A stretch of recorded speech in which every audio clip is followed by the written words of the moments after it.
cour d'appel de Niamey a commué lundi à 2 ans de prison, dont un avec sursis, la peine de 2 ans ferme prononcée en première instance contre Baba Alpha, accusé d'usurpation de la nationalité nigérienne. Le secrétaire d'État américain a déclaré que le Tchad est un partenaire important dans la lutte contre le djihadisme. Tillerson a exprimé sa volonté de normaliser les relations avec le pays placé sur la liste noire américaine en septembre.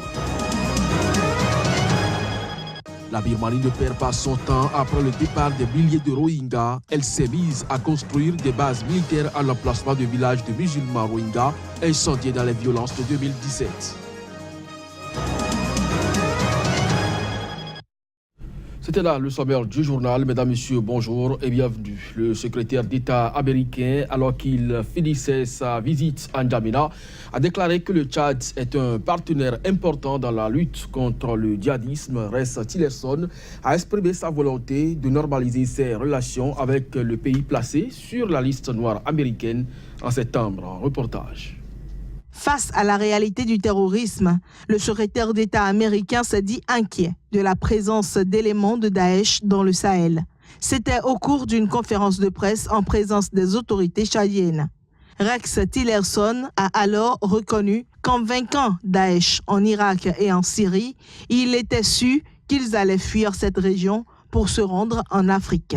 L'autorité américaine a toutefois rappelé le soutien américain à la force multinationale du G5 Sahel, pour laquelle Washington a promis un appui financier.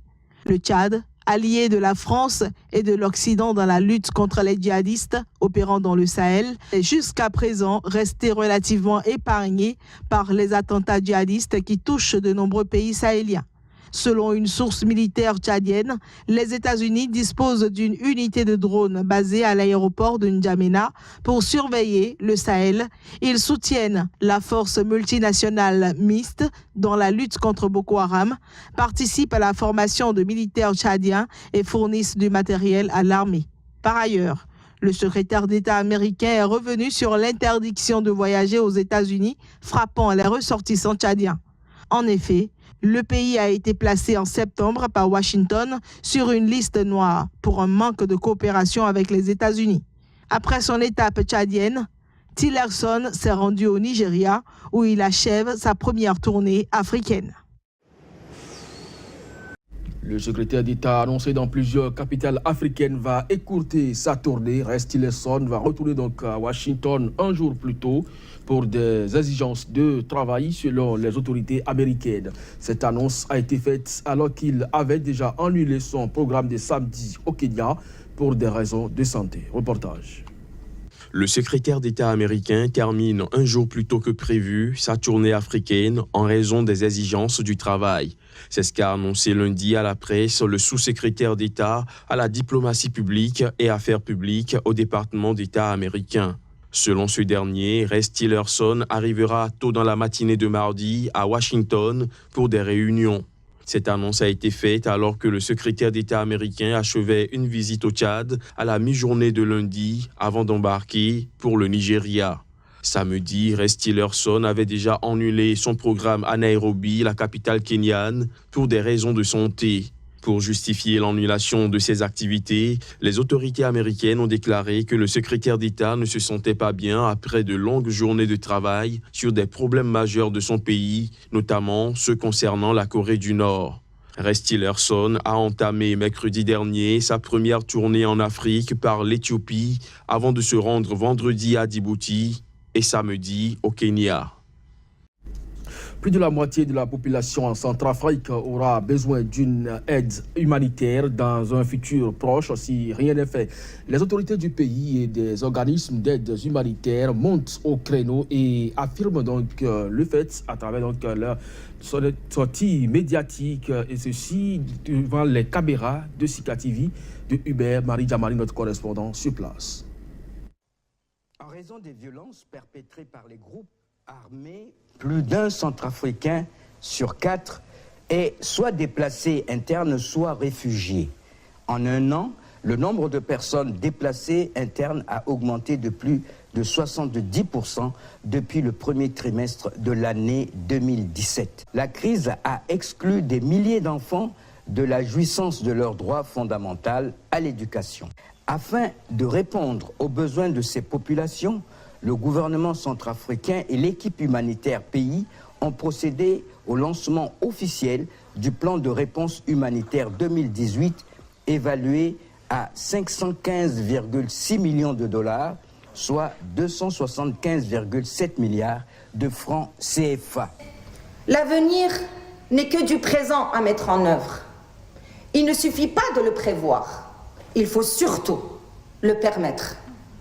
Alors aujourd'hui, c'est lancer ensemble et nous engager ensemble à permettre cet avenir en République centrafricaine, à le permettre à ses enfants, à le permettre à ses femmes, à le permettre à ses hommes. Malgré une situation humanitaire relativement sombre, le coordonnateur humanitaire a appelé à rester confiant et optimiste pour la sortie de crise en Centrafrique. La résilience des Centrafricains, l'engagement de la communauté internationale auprès de la République centrafricaine et celui des humanitaires sont les principaux leviers à activer pour accompagner la mise en œuvre du plan national de relèvement et de consolidation de la paix en Centrafrique. Il nous appartient à nous tous de sauver une partie de l'humanité qui souffre, le peuple centrafricain. Confronté depuis quelques années à des difficultés incommensurables. En 2017, grâce au soutien des bailleurs et l'engagement de la communauté humanitaire, 250 millions de dollars ont été mobilisés pour la réponse humanitaire en Centrafrique. Cependant, une réponse n'a pu être apportée à l'ensemble des besoins, faute de financement suffisant.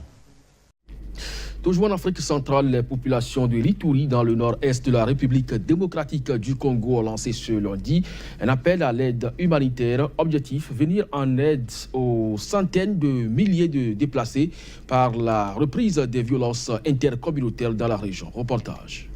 Les populations de l'Ituri, à travers la communauté iturienne de Kinshasa, CIK, lancent un appel pressant pour une assistance urgente en faveur des déplacés de l'Ituri, écrit la CIK dans un communiqué remis à la presse à Kinshasa. La CIK lance un appel aux ONG et aux confessions religieuses à agir d'urgence, à manifester leur solidarité aux déplacés de l'Ituri. Les chiffres disponibles font état de plus de 350 000 déplacés internes, dont près de 50 000 sont installés dans la ville de Bunia et ses environs. À ce chiffre s'ajoutent près de 65 000 personnes réfugiées en Ouganda, selon un décompte provisoire, selon le communiqué. Plusieurs centaines de personnes ont été massacrées depuis la reprise des violences en Ituri en décembre, selon cette même source. Un conflit entre les communautés Lendu, agriculteurs, et Emma, éleveurs, a tué plusieurs dizaines de milliers de personnes entre 1999 et 2003 jusqu'à l'intervention de la force européenne Artemis. Les dernières violences sont assez différentes de celles du conflit qui oppose les ethnies Emma et Lendu depuis plusieurs décennies. Les causes peuvent être multiples et sont encore à élucider car non clairement exprimées, prévient la communauté iturienne de Kinshasa. La CIK demande d'ailleurs au gouvernement congolais et provincial une enquête pour étudier la nature, les manifestations, les racines, les conséquences ainsi que les auteurs et les manipulateurs de cette violence. La CIK demande aussi aux autorités de relever de leurs fonctions les autorités politico-administratives, judiciaires, militaires et policières qui ont failli dans leur mission de sécurisation de la population et de ses biens. Cette demande vise particulièrement le gouverneur de la province, Abdallah Pene Mbaka, dont la malgouvernance politique, économique et de développement contribue à la résurgence du conflit armé. En Guinée, des milliers de personnes ont manifesté lundi dans les rues de Conakry dans une ambiance tendue pour réclamer la fin d'un conflit qui perdure depuis un mois dans l'enseignement. Aussi, l'opposition a-t-elle appelé à faire de la capitale guinéenne une ville morte pour protester contre les résultats des dernières élections locales. Reportage.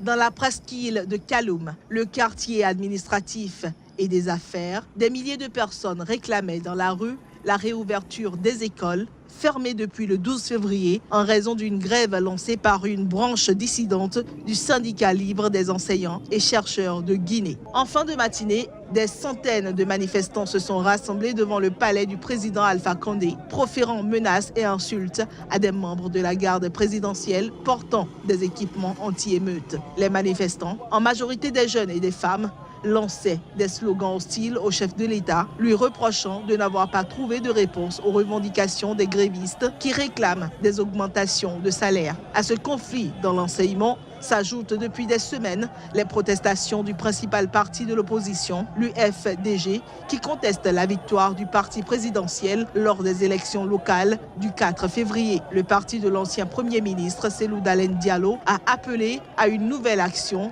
ville morte lundi à Conakry, après celle du 26 février, au cours de laquelle un manifestant avait été tué par les forces de l'ordre. Dans les quartiers de Boulbinet et Sandervalia, des pneus ont été brûlés et des barricades érigées. Le 8 mars, plusieurs milliers de femmes en blanc avaient dénoncé dans les rues de Conakry les violences policières meurtrières lors de manifestations politiques qui, selon l'opposition, ont fait 90 morts depuis l'arrivée au pouvoir d'Alpha Condé en 2010. Le même jour, le président Condé a promis de mener une vaste consultation, puis de procéder à un grand remaniement ministériel. La cour d'appel de Niamey a commué lundi à 2 ans de prison, dont un avec sursis. La peine de 2 ans ferme prononcée en première instance en juillet 2017 contre Baba Alpha. Ce journaliste d'une chaîne de télévision indépendante nigérienne est accusé d'usurpation de la nationalité nigérienne. Reportage.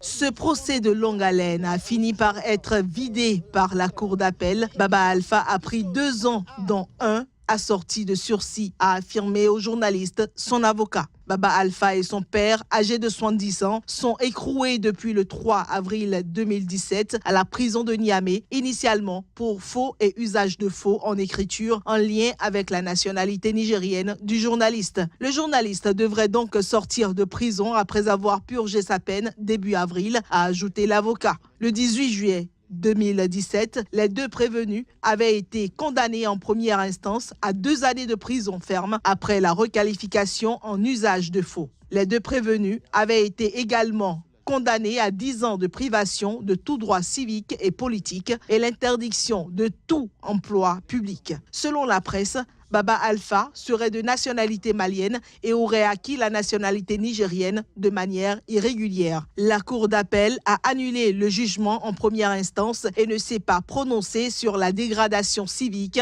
Donc, nous considérons que Baba Alpha retrouve ses droits civiques, a estimé Maître Oumarou. Jusqu'à son arrestation, Baba Alpha était présentateur du journal de la chaîne de télévision Bond Ferreye, basée à Niamey. Baba Alpha est né et a grandi au Niger et n'a d'autre nationalité que la nationalité nigérienne, avait plaidé Boubacar Mossi, un autre avocat, après l'arrestation du journaliste. Baba Alpha est un journaliste très critique à l'égard du régime, selon Maître Mossi. Apparemment, à défaut de lui trouver une faute dans le cadre de l'exercice de sa fonction, on est allé trouver une faute de nature privée, avait dénoncé Maître Mossi.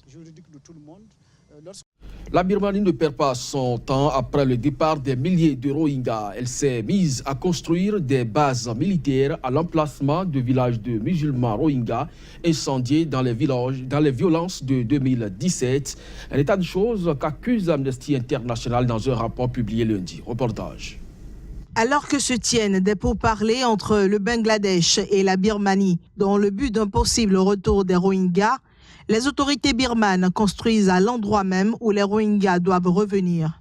C'est ce qu'indiquent les nouvelles preuves réunies par Amnesty International dans son dernier rapport. Dénonçant le développement rapide des infrastructures militaires depuis le début 2018, le rapport d'Amnesty, baptisé « Reconstruire l'État Rakhine », se fonde sur des images satellites et des interviews. Le village de Kankia, dans la région de Mandao, a été réduit en cendres lors des violences de 2017. Mais aujourd'hui, les images satellites montrent l'émergence de bâtiments militaires selon Amnesty et même d'un héliport. Une activité de construction similaire est observée aussi dans le village de Indin, devenu tristement célèbre depuis que l'armée birmane y a admis l'exécution de 10 Rohingyas en septembre 2017. Amnesty s'inquiète également que les terres abandonnées par les Rohingyas soient réattribuées à des bouddhistes de l'ethnie locale des Rakhine.